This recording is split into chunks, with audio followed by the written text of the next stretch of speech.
वीरभद्र और तारकासुर का भयंकर युद्ध हुआ। इस प्रकार अपनी सेना को तितर बितर हुए देख उसका नायक तारकासुर क्रोध से भर गया और 10,000 भुजाएं धारण करके सिंह पर सवार हो देवताओं को मार डालने के लिए वेग पूर्वक उनकी ओर झपटा। जब वीरभद्र ने तारकासुर की सारी सेना तितर बितर कर दी तो वह तारकासुर 10,000 भुजाएं धारण करके और देवताओं को मार डालने के लिए वेग पूर्वक झपटा। वह युद्ध के मुहाने पर देवों तथा प्रथम गणों को मार मार कर गिराने लगा। तब प्रथम गणों के नेता महाबली वीरभद्र उसके उस कर्म को देखकर उसका वध करने के लिए कुपित हो उठे। फिर तो उन्होंने भगवान शिव के चरण कमल का ध्यान करके एक ऐसा श्रेष्ठ त्रिशूल हाथ में लिया जिसके तेज से सारी दिशाएं और आकाश प्रकाशित हो उठे। इसी अवसर पर महान कौतुक प्रदर्शन करने वाले स्वामी कार्तिकेय ने ही वीरबाहु द्वारा कहलाकर उस युद्ध को रोक दिया। तब स्वामी की आज्ञा से वीरभद्र उस युद्ध से हट गए। स्वामी कार्तिकेय जी ने वीरभद्र और तारकासुर के युद्ध को समाप्त करवा दिया। यह देख असुर सेनापति महावीर तारक कुपित हो गया। वह युद्ध कुशल तथा नाना प्रकार के अस्त्रों का जानकार था। अतः देवताओं को ललकार ललकार कर उन पर बाणों की वर्षा करने लगा। तारकासुर नहीं रुका, वह वर्षा करने लगा बाणों की। उस समय बलवानों में श्रेष्ठ असुरराज तारक ने ऐसा महान कर्म किया कि सारे देवता मिलकर भी उसका सामना नहीं कर सके। उन भयभीत देवताओं को यूं पिटते हुए देखकर भगवान अच्युत हो क्रोध में आ गए और शीघ्र ही युद्ध करने के लिए तैयार हो गए। भगवान श्री हरि तारकासुर से युद्ध करने आ गए। भगवान श्री हरि ने अपने आयुध सुदर्शन चक्र और शांग धनुष को लेकर युद्ध स्थल में महादैत्य तारक पर आक्रमण किया। उसके बाद सबके देखते देखते श्री हरि और तारकासुर में भयंकर युद्ध हो गया। इसी बीच श्री हरि ने कुपित होकर महान सिंहनाद किया और धधकती हुई ज्वाला से प्रकाश वाले अपने चक्र को उठा लिया। फिर तो हरि ने उसी चक्र से दैत्य राज तारक पर प्रहार कर उसकी चोट से अत्यंत व्यथित होकर वह असुर पृथ्वी पर गिर पड़ा। श्री हरि ने सुदर्शन चक्र से तारकासुर पर वार किया और वह पृथ्वी पर गिर गया। परंतु वह असुर नायक तारक अत्यंत बलवान था। अतः तुरंत ही उठकर दैत्यराज ने अपनी शक्ति से सुदर्शन चक्र के टुकड़े टुकड़े कर दिए। तारकासुर इतना बलवान था, इतना शक्तिशाली था, उसने भगवान श्री हरि के सुदर्शन चक्र को भी तोड़ डाला, उसके टुकड़े कर दिए। भगवान विष्णु और तारकासुर दोनों बलवान थे और दोनों में अगाध बल था। अतः युद्ध स्थल में वे परस्पर जूझने लगे। ब्रह्मा जी ने कहा, हे नारद, शंकर सुमन स्वामी कार्तिक। ब्रह्मा जी कथा सुना है नारद जी को। ब्रह्मा जी ने कहा, हे नारद जी, तब मैंने शंकर सुमन कार्तिक से कहा, तुम तो देवादिदेव हो, पार्वती सुत विष्णु और तारक सुर का यह व्यर्थ युद्ध शोभा नहीं दे रहा। ब्रह्मा जी ने कुमार कार्तिकेय जी से कहा कि जो श्री हरि का, विष्णु का और तारकासुर का युद्ध हो रहा है यह व्यर्थ है, क्योंकि विष्णु के हाथों से तारकासुर की मृत्यु नहीं होगी। यह मुझसे वरदान पाकर अत्यंत बलवान हो गया है। यह मैं बिल्कुल सत्य बात कह रहा हूं। हे पार्वती नंदन, हे कार्तिकेय कुमार, तुम्हारे अतिरिक्त इस पापी तारकासुर को कोई नहीं मार सकता।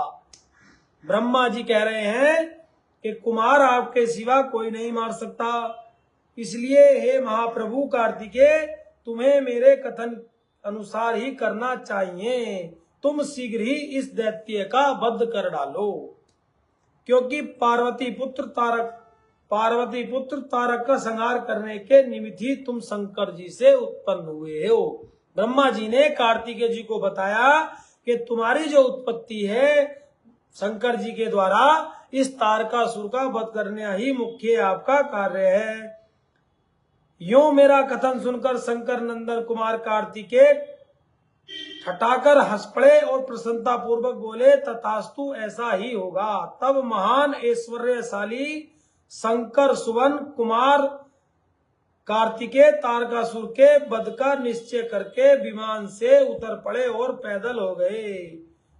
जिस समय महाबली शिव पुत्र कुमार कार्तिकेय अपनी अत्यंत चमकीली शक्ति को जो लपटों से ददकती हुई थी हाथ में लेकर पैदल ही दौड़ रहे थे, उस समय उनकी अद्भुत शोभा हो रही थी। उनके मन में तनिक भी व्याकुलता नहीं थी। वे परम प्रचंड और अप्रमेय बलशाली थे।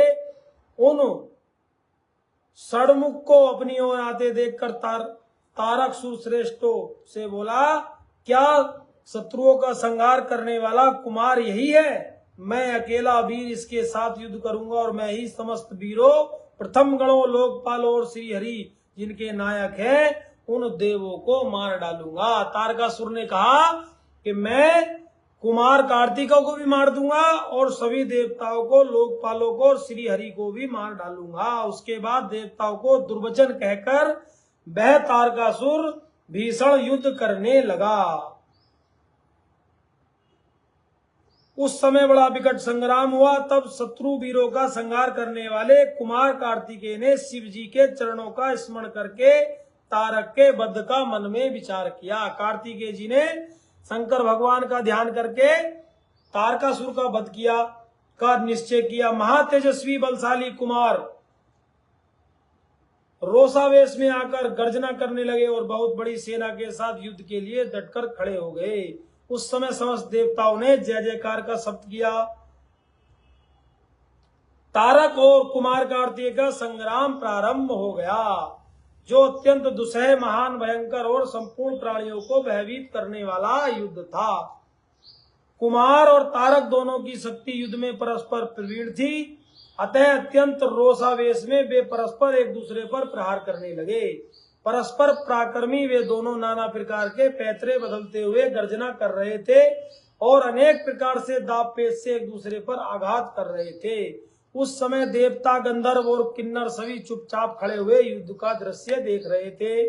उन्हें परम विस्मय हुआ, यहाँ तक कि वायु का चलना बंद हो गया, सूर्य की प्रभा फीकी पड़ गई, पर्वत एवं वन काननों सहित सारी पृथ्वी कांप उठी।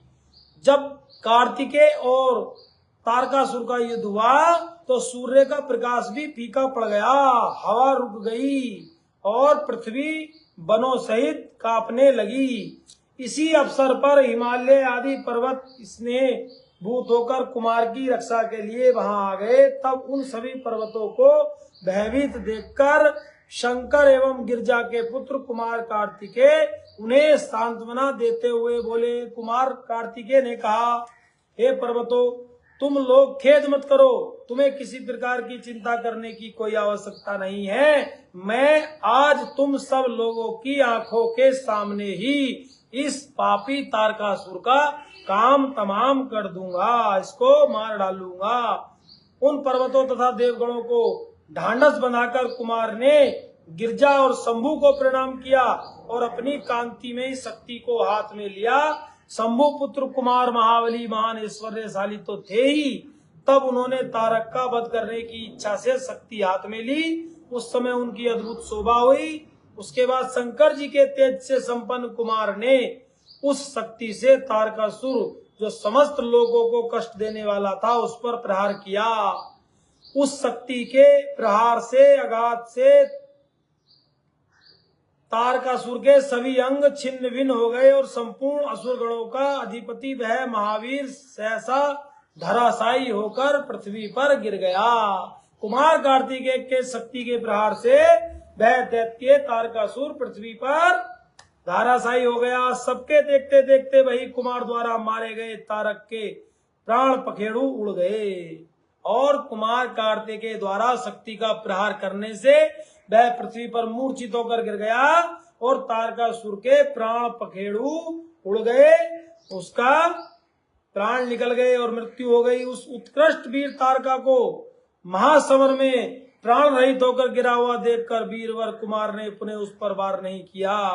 उस महाबली दैत्यराज तारक के मारे जाने पर देवताओं ने बहुत से असुरों को मौत के घाट उतार दिया। उस युद्ध में कुछ असुरों ने भयभीत होकर हाथ जोड़ लिए, कुछ के शरीर अलग हो गए, हजारों दैत्य मृत्यु के अतिथि बन गए, कुछ शरणार्थी हो गए, कुछ अंजलि बांधकर पाई पाई रक्षा कीजिए ऐसा पुकारने लगे। कार्तिकेय कुमार के शरणापन्न हो गए, कुछ मार डाले गए और कुछ मैदान छोड़कर भाग गए। हजारों दैत्य जीवन की आशा से भागकर पाताल में जाकर घुस गए। उन सबकी आशाएं भन्न हो गई और मुख पर दीनता छा गई। इस प्रकार वह सारी दैत्य सेना नाश हो गई। देवगणों के भय से कोई भी ठहर नहीं सका। उस दुरात्मा तारक के मारे जाने पर सभी लोग निष्कंटक हो गए। इंद्र आदि सभी देवता आनंद मंग हो गए, जो कुमार की विजयी तथा त्रिलोकी की समस्त प्राणियों की महान प्राप्त करने वाली कारण हुआ। उस समय भगवान शंकर भी कार्तिकेय की विजय का समाचार पाकर प्रसन्नता से भर गए और पार्वती जी के साथ गणों से घिरे हुए वहीं युद्ध स्थल में पधार गए। जब कार्तिकेय जी ने तारकासुर को मार दिया तो भगवान शिव पार्वती और अपने गणों के साथ युद्ध स्थल में आ गए। तब जिनके हृदय में स्नेह समाता नहीं, वे पार्वती जी परम प्रेम पूर्वक सूर्य के समान तेजस्वी अपने पुत्र कुमार को गोदी में लेकर लाड़ करने लगी। अपने पुत्रों से घिरे हुए हिमालय ने बंधु बांधवों तथा अनुयायियों के साथ आकर शंभु पार्वती और गुहा का स्तवन किया। उसके बाद संपूर्ण देवगण मुनि सिद्ध और चारणों ने शिव नंदन कुमार शंभु और परम प्रसन्न हुई पार्वती की स्तुति की। पुष्प वर्षा होने लगी, सब और बाजे बजने लगे, विशेष रूप से जय जयकार नमस्कार बारंबार होने लगी। उस समय वहां एक महान विजय उत्सव, कीर्तन, गाने बजाने और विजय घोष होने लगा। सब प्रसन्नता पूर्वक हाथ जोड़कर भगवान जगन्नाथ की स्तुति करने लगे और प्रसन्नचित्त गणों से घिरे हुए भगवान रुद्र जगज्जननी भवानी के साथ अपने निवास स्थान कैलाश को चले गए। जब कुमार कार्तिकेय जी ने तारकासुर को मार डाला तो भगवान शिव वहां आए, पार्वती जी आई और सभी देवताओं ने पुष्प वर्षा की, कुमार की, पार्वती जी की, सभी गणों की, शिव जी की अनेकों प्रकार पूजा की, वंदना की, स्तुति की और शिव जी भवानी के साथ कैलाश को वापिस चले गए। तारकासुर को मारा हुआ देखकर सभी देवता प्राणियों के चेहरे हंसी से खिल गए। भक्ति पूर्वक असुरराज तारक को मारकर देवों को वर प्रदान करके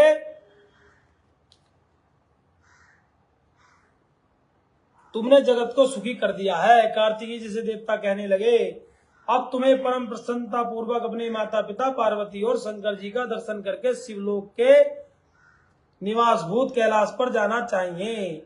उसके बाद सब देवताओं के साथ विमान पर चढ़कर कुमार स्कंद शिव जी के समीप कैलाश पहुंच गए। उस समय शिव और शिवा ने आनंद मनाया। देवताओं ने शिव जी की स्तुति की। शिव जी ने उन्हें वरदान देकर अभयदान देकर विदा कर दिया। उस अवसर पर देवताओं को परम आनंद हुआ। वे शिव पार्वती शंकर नंदन कुमार के रमणीय यश का बखान करने लगे।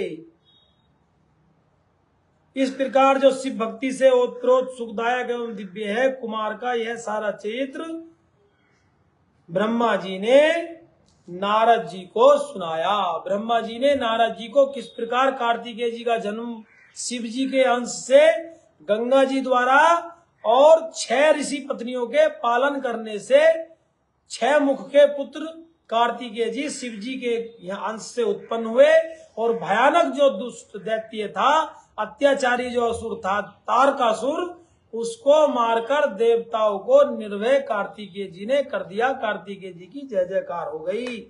अब अगली कथा में सूत जी ऋषियों को और नारद जी को ब्रह्मा जी पार्वती जी के द्वारा अपने मेल से गणेश जी की उत्पत्ति, गणेश जी का